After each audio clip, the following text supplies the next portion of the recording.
Eu recebi esse comentário nessa minha postagem de alguém que eu respeito e admiro muito pela história, principalmente pela história de superação, por também ter sido vítima de violência, por também ter optado usar a sua voz para comunicar e gerar conhecimento sobre algo tão relevante que é a violência.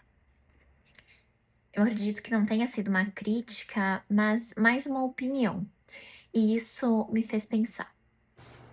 Eu concordo, violência é um assunto extremamente sério. Nunca pensei diferente, mas esse comentário me fez refletir sobre algo que eu considero tão importante quanto a forma como cada um de nós enxerga a violência.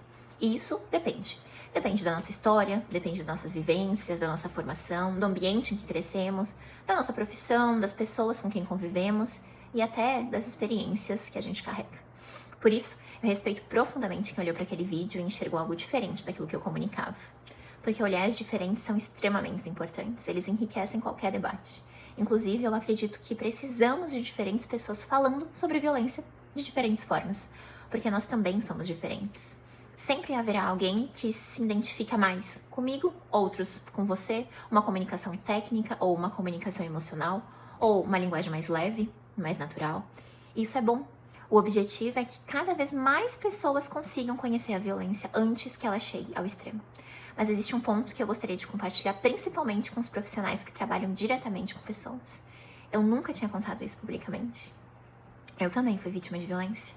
Não de violência física, nunca precisei registrar um boletim de ocorrência, nunca solicitei uma medida protetiva, mas eu sofri violência moral, psicológica, patrimonial. Eu já ouvi de um companheiro inúmeras vezes o quão fraca eu era por querer sair daquele relacionamento tóxico.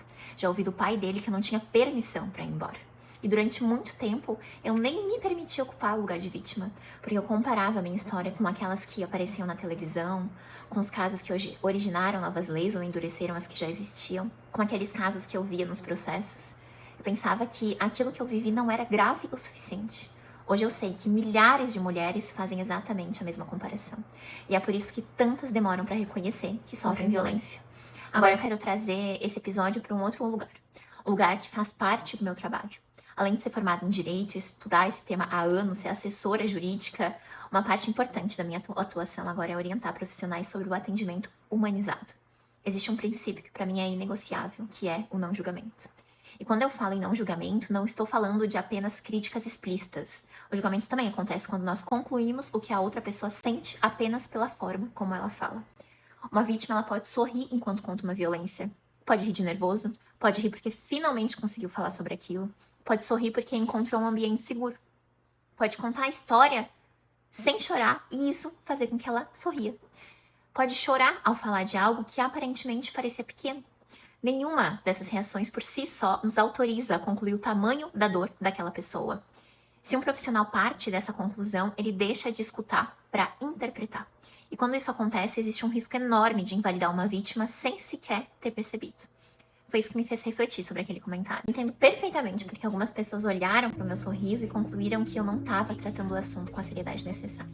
Mas esse episódio também ilustra exatamente porque nós precisamos aprender a escutar antes de interpretar. O meu sorriso nunca foi sobre violência, foi sobre a conversa. Porque eu sonho com o dia em que falar sobre violência deixe de ser um tabu.